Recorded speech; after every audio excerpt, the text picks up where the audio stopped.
욕이 되게 하리라. 아멘. 할렐루야.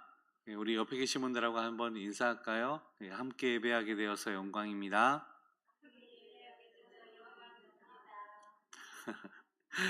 네. 한 의사가 식당에 밥을 먹으러 갔습니다. 종업원이 메뉴판을 들고 다가오는데 한 손에는 메뉴판을 들고 한 손으로는 엉덩이를 막 긁으면서 이 의사 손님에게 오는 거예요. 그리고 의사 손님에게 메뉴판을 내밀었습니다. 그러면서 하는 말이 뭘 드릴까요? 주문하시겠습니까? 이렇게 물었어요. 의사가 메뉴판을 들고 순간적으로 직업의식이 발동한 거예요. 그래서 종업원에게 이렇게 물었어요. 혹시 치질 있습니까? 이렇게 물었어요. 그랬더니 종업원이 하는 말이 손님, 메뉴판에 있는 것만 주문해 주십시오. 네, 이렇게 얘기하는 겁니다. 참 이 직업의식이 발동한다는 게 참 우습죠. 우리도 가끔은 그리스도인으로서의 그 비슷한 의미로 직업의식이 발동돼서 이웃을 사랑하는 일을 좀 실천하고 하나님의 말씀을 전하는 그 일에 매진하는 그런 그리스도인 되면 좋겠습니다. 오늘은 호세아서를 살펴보는 마지막 시간입니다. 호세아서를 관통하고 있는 큰 흐름을 함께 한번 살펴본다면 이렇게 되겠죠. 하나님은 여로보암에게 북이스라엘 10지파를 주시면서 하나님이 명령하신 것들을 네가 잘 지켜야 한다. 그래야 내가 너에게 복을 줄 것이다 라고 말씀하셨습니다.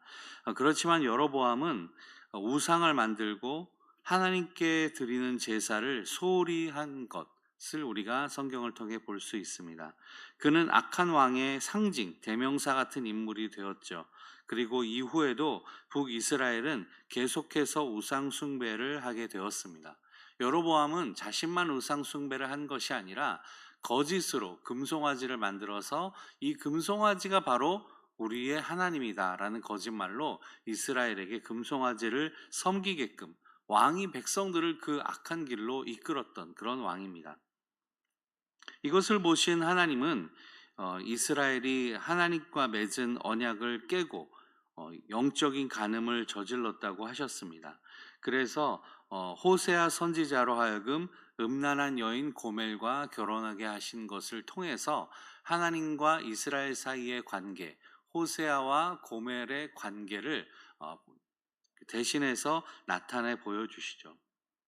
하나님은 하나님과 이스라엘의 관계가 호세아와 고멜의 관계로 나타나게 되는 것입니다. 그래서 호세아는 고멜이 음란하게 남긴 또 그 아이들, 그리고 이 남자 저 남자를 쫓아다니는 그 고멜을 바라보면서 여전히 고멜을 사랑하고, 고멜이 그렇게 방황하였음에도 불구하고, 음탕하였음에도 불구하고 고멜을 다시 한번 찾아오고 받아주죠. 그녀를 다시 찾아 나서는 것입니다. 이것은 하나님께서 역시나 똑같이 이스라엘이 영적인 간음을 범하였음에도 불구하고 예수 그리스도의 보혈의 피로 값을 치르고 우리를 구원하여 주신 것을 나타내게 됩니다. 그래서 하나님이 우리를 얼마나 사랑하시는지, 또 우리를 얼마나 긍휼히 여기고 오래 참고 기다리고 계시는지를 그렇게 보여주고 계십니다. 이제 오늘 우리가 읽은 본문으로 돌아보면 먼저 6절을 우리 함께 보겠습니다. 6절 시작. 내 백성이 지식이 없으므로 망하는도다. 내가 지식을 버렸으니 나도 너를 버려 내 제사장이 되지 못하게 할 것이요. 내가 내 하나님의 율법을 잊었으니 나도 내 자녀들을 잊어버리리라. 아멘. 하나님은 이렇게 말씀하십니다. 내 백성이 지식이 없다. 이렇게 말씀하시죠.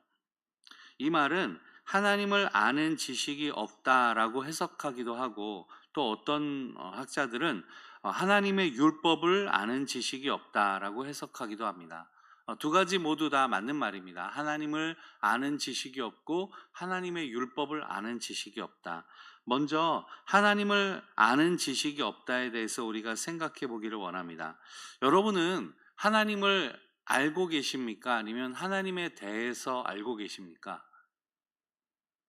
이 두 가지 질문은 언뜻 보면 뭐 큰 차이가 없는 질문처럼 보이지만 이 두 가지는 상당한 차이를 가지고 있는 질문입니다. 하나님을 알고 있느냐, 하나님에 대해서 알고 있느냐라는 질문 말이죠. 하나님에 대해서 아는 것은 우리가 대통령을 알거나 혹은 이순신 장군에 대해서 아는 것과 동일합니다.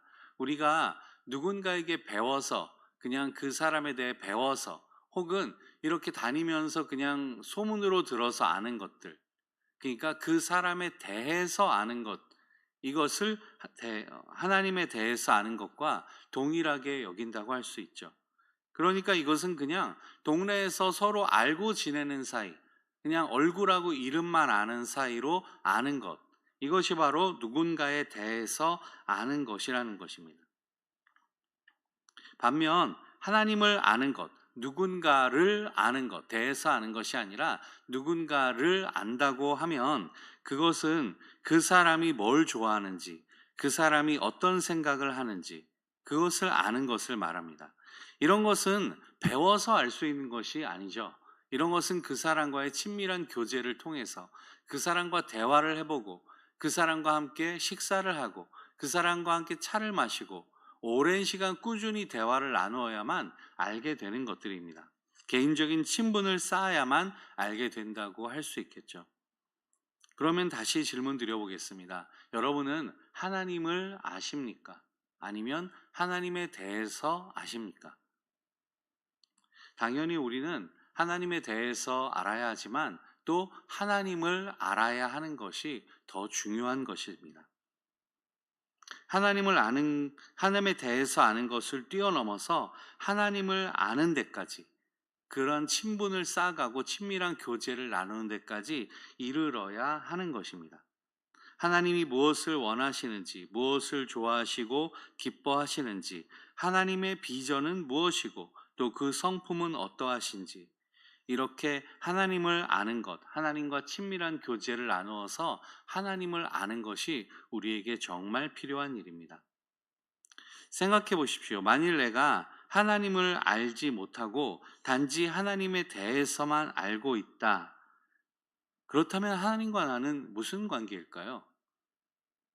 그저 아는 사이, 이름과 얼굴을 아는 그런 관계로 끝나지 않겠습니까? 다시 말해서 나 하나님에 대해서 알아요 라고 하는 것이 아니라, 예, 제가 하나님을 압니다. 그냥 얼굴만 아는 사이, 그냥 하나님이라는 신이 있구나라는 걸 아는 것에서 끝나는 것이 아니라, 내가 하나님을 진짜로 아는 사람, 그 마음을 아는 사람, 그 성품을 아는 사람, 나에게 원하시는 것이 무엇인지 그 마음을 헤아려서 알 수 있는 사람, 그런 사람 되는 것이 우리에게 정말 중요한 것입니다. 둘째로, 하나님이 주신 율법을 아는 지식이 있다라고 하는 것. 어쩌면 이 말씀은 이스라엘을 비꼬는 말씀으로 저는 좀 생각이 되었어요.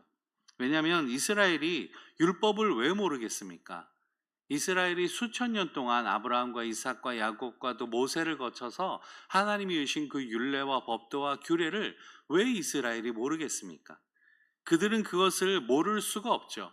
왜냐하면 단순히 우리가 배워서 아는 지식 같은 것이 아니라 전해져 내려오면서 삶에서 이미 그것이 스며들었기 때문에, 삶에서 그것을 실천하고 있고 그것들을 묵상하면서 매일 아침마다 밤낮으로 묵상하면서 삶에서 그것을 드러내고 있기 때문에 그들이 그것을 모른다는 것은 말이 안 됩니다. 삶에 이미 투영되어 있고 삶에 다 스며들어와 있고 삶에서 이미 다 실천하고 있어요. 그렇기 때문에 그것을 모른다는 것이 말이 안 되죠. 그런데도 그들은 그 율법을 무시하는 것이죠. 그저 하나님이 금송아지와 똑같다고 여기는 것입니다.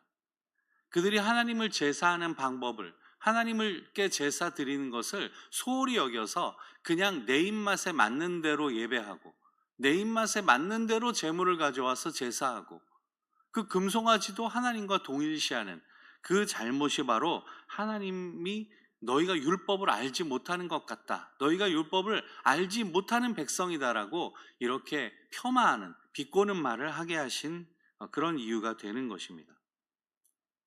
내 입맛에 맞는 대로 이렇게 그냥 맘대로 해도 아무 문제 없잖아. 이렇게 그들이 하나님께 드리는 제사를 경히 여기고 있죠. 오늘을 사는 그리스도인들도 어쩌면 같은 문제를 안고 있는지 모릅니다. 이것은 저와 여러분에게도 동일하게 해당됩니다. 진리는 있습니다. 진리는 하나이고 진리는 분명히 존재하는데 우리가 그 진리를 왜곡해서 우리 입맛에 맞는 대로 바꾸어 가는 것, 그것이 바로 이 당시에 호세아 선지자 시대의 이스라엘과 동일한 것입니다. 그래서 그것을 왜곡하고 다른 사람한테는 엄격한 기준을 제시하면서도 나 자신은 합리화시켜서 느슨하게 그렇게 나에게 기준을 적용하는 것. 나는 다 괜찮아. 나는 잘하고 있는 거 아니야. 라고 생각하는 것. 그것이 바로 문제인 것이죠. 그렇다면 오늘 저와 여러분들의 모습, 과연 내 모습은 어떤지 돌아봐야 할 것입니다. 나는 하나님이 주신 율례와 또 규례와 법도를 잘 지키고 있는가? 나는 내 입맛에 맞는 대로 합리화시켜서 마음대로 그것을 바꾸고 있지는 않은가? 살인하지 말라고 하신 하나님이 동일하게 미워하지 말라고 하셨고, 간음하지 말라고 하신 하나님이 동일하게 용서하라고 말씀하신 것 아닙니까? 그렇기 때문에 우리는 기준을 적용할 때 다른 사람에게 적용하는 것처럼 동일하게 나에게도 그 기준을 맞춰야 할 것입니다.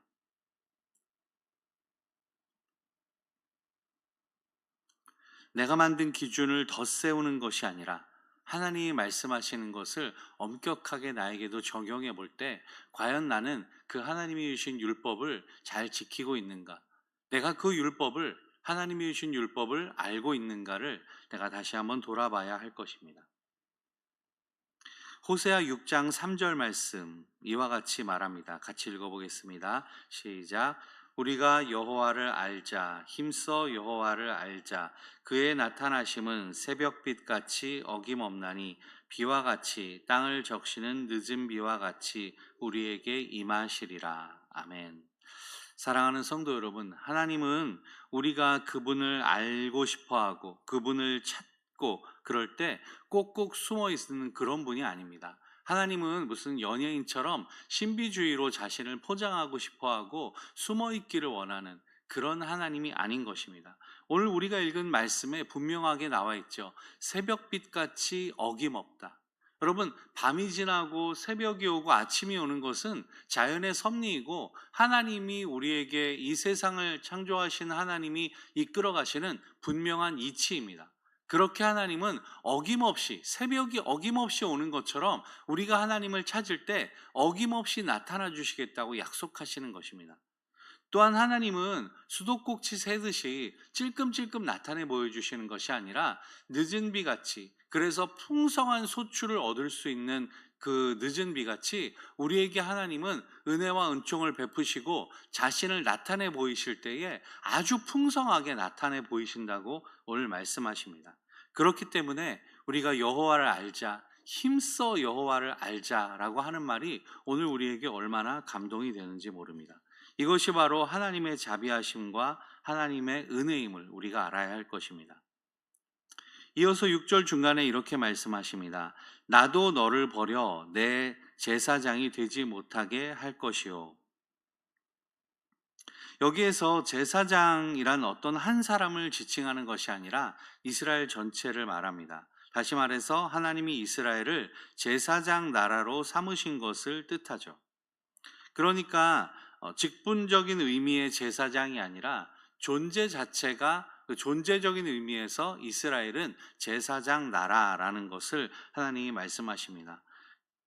그런데 하나님이 제사장 기능을 원하시는 것이 아니라 너희가 제사장 나라로 내가 너희에게 맡겨준 사명을 감당하기 원한다. 너희의 존재가 정말 중요하다라고 하시는데 지금 이스라엘이 그 존재의 의미를 잘 깨닫지 못하고 수행하지 못했기 때문에 제사장 나라의 그 역할을 빼앗겠다라고 말씀하십니다. 그러면 이 제사장 나라의 개념이 왜 그렇게 중요한지 우리가 보기를 원합니다. 이 제사장 나라에 대한 개념은 출애굽기 19장에 처음 등장합니다. 이것은 하나님이 하나님과 그 하나님의 백성인 이스라엘 사이의 그 정체성을 나타내죠. 하나님의 백성인 이스라엘의 정체성은 바로 제사장 나라라는 데 있습니다. 그리고 이것은 신약에 와서 베드로 사도가 교회에 준 정체성과 동일합니다. 우리 함께 읽어볼까요? 베드로전서 2장 9절입니다. 시작. 너희는 택하신 족속이요 왕 같은 제사장들이요 거룩한 나라요 그의 소유가 된 백성이니 이는 너희가 어두운 가운데서 불러내어 그의 기이한 빛을 들어가게 하신 이의 아름다운 덕을 선포하게 하려 하심이라. 아멘. 그의 그 아름다운 덕을 선포하게 하려 하심이라. 다시 말해서 제사장 나라의 정체성, 그 사명은 무엇이냐면 바로 이웃에게 또 믿지 않는 사람들에게 그 하나님의 덕을 선포하게 하려 하는 데 있다는 것입니다. 그래서 제사장 나라를 삼았다 함은 그 은혜인 동시에 사명을 얻었다. 그 덕을 선포해야 하는 것에 있다라는 말입니다. 제사장은 히브리어로 코헨이라고 합니다. 이 뜻은 서 있는 사람, 봉사하는 사람, 돕는 사람. 이것이 바로 코헨, 제사장이라는 단어의 뜻입니다. 이 서 있다는 것이 바로 봉사하는 사람의 태도를 뜻하기 때문에 나온 말이죠. 다시 말해서 제사장은 자신을 위해 일하는 사람이 아니라 다른 사람을 위해 일하는 사람, 다른 사람을 돕는 사람이란 그 뜻을 가지고 있습니다. 다른 사람을 위해 봉사한다라는 것은 두 가지 방향으로 우리가 또한 해석해 볼 수 있는데, 첫 번째는 백성들을 대신해서 하나님께 제사를 드리는 제사장의 그 역할을 뜻하죠. 그러니까 백성들을 대신해서 제물을 가지고 하나님 앞에 나아가서 그것으로 속죄 제사를 드리는 제사장의 역할을 말합니다. 둘째는 하나님이 주시는 응답 그리고 축복을 백성들에게 전달하는 역할이 제사장에게 있다라는 것입니다. 이 내용은 민수기 6장 24절부터 26절을 통해서 잘 알 수 있습니다. 우리 또 같이 한번 읽어볼까요? 시작. 여호와는 내게 복을 주시고 너를 지키시기를 원하며 여호와는 그의 얼굴을 내게 비추는 은혜 베푸사기를 원하며 여호와는 그 얼굴을 내게로 향하여 드사 평강 주시기를 원하노라. 아멘. 바로 이것이 하나님께서 이스라엘을 향한, 오늘 저와 여러분을 향한 그 놀라운 축복의 메시지인데, 바로 이것을 모든 민족에게, 모르는 사람들에게 가서 전하여 주는, 선포하는 그 일이 바로 제사장 나라의 사명이라는 것입니다. 그런데 이스라엘은 그 제사장 나라의 사명을 감당하기는커녕 우상을 숭배하고 영적인 간음을 저질렀기 때문에 그 제사장 나라가 되지 못하게 하겠다고 하나님이 지금 말씀하시는 것입니다. 제사장 나라가 된다는 것은 다른 백성들, 다른 족속들, 다른 열방들에게 가서 중보기도의 그 사명, 그들에게 덕을 선포하고 복음을 전하는 그 일을 감당해야 된다는 것인데, 그 일을 감당하지 못할 때 하나님 그 역할을 빼앗아 버리겠다고 말씀하고 계신 것이죠.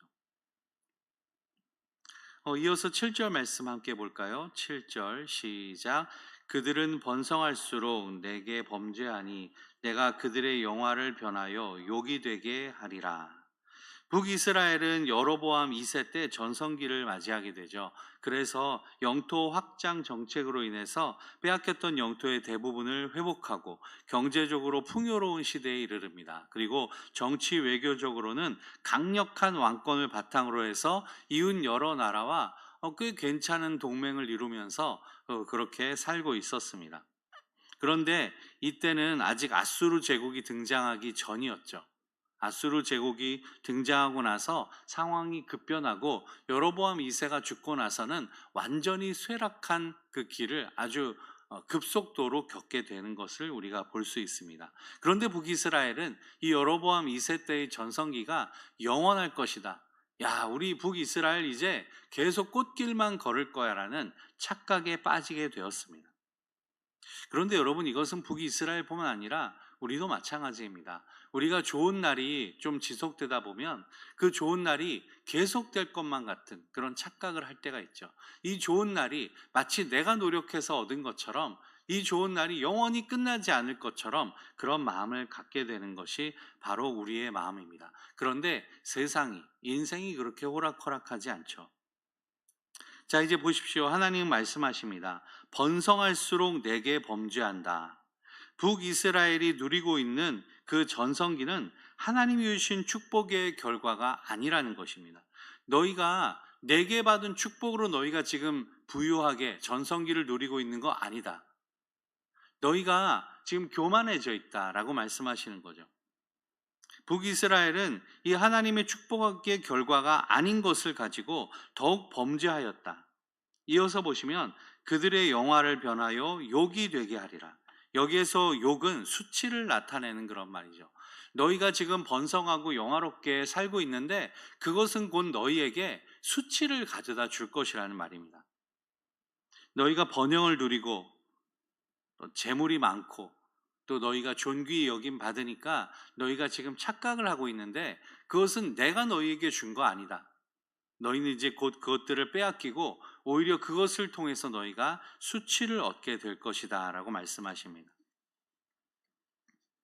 사랑하는 성도 여러분, 잘 되면 내 탓이고 안 되면 남 탓이고 이렇게 치부하는 것이 우리 인간의 모습 아닙니까? 내가 뭘 잘해서 여기까지 오게 된 것이 아니고 사실은 하나님께서 나에게 은혜를 베푸시고 또 주변에 우리 가족들, 친구들, 또 나를 돕는 사람들이 많았기 때문에 오늘 내가 여기 이 자리까지 오게 된 것 아닙니까? 지금 내가 누리고 있는 모든 것이 다 하나님이 허락해 주신 것임을 우리가 꼭 기억하기를 바랍니다. 교만하지 않고 하나님께 감사하는 인생, 또 중심을 잃지 않고 사명을 감당하는 인생, 저와 여러분이 이러한 인생이 되기를 원합니다. 또한 제사장 나라로서의 정체성을 기억해야 할 것입니다. 이것은 이스라엘에게만 해당하는 것이 아니라 아브라함의 후손으로 또 그 권속으로 선택받은 저와 여러분에게도 동일합니다. 우리도 역시 제사장 나라로서의 그 의미를 감당하는 사람들이 되어야 할 것입니다. 그래서 하나님께서 주신 그 아름다운 덕을 이 열방과 온 민족에게 선포하는 일, 그것을 나타내는 일이 우리가 가진 사명임을 기억해야 할 것입니다. 그래서 믿지 않는 영혼들을 위하여서 이 죄악된 세상을 위하여서 복음을 전하고 또 중보기도로서 그들에게 대한 사랑을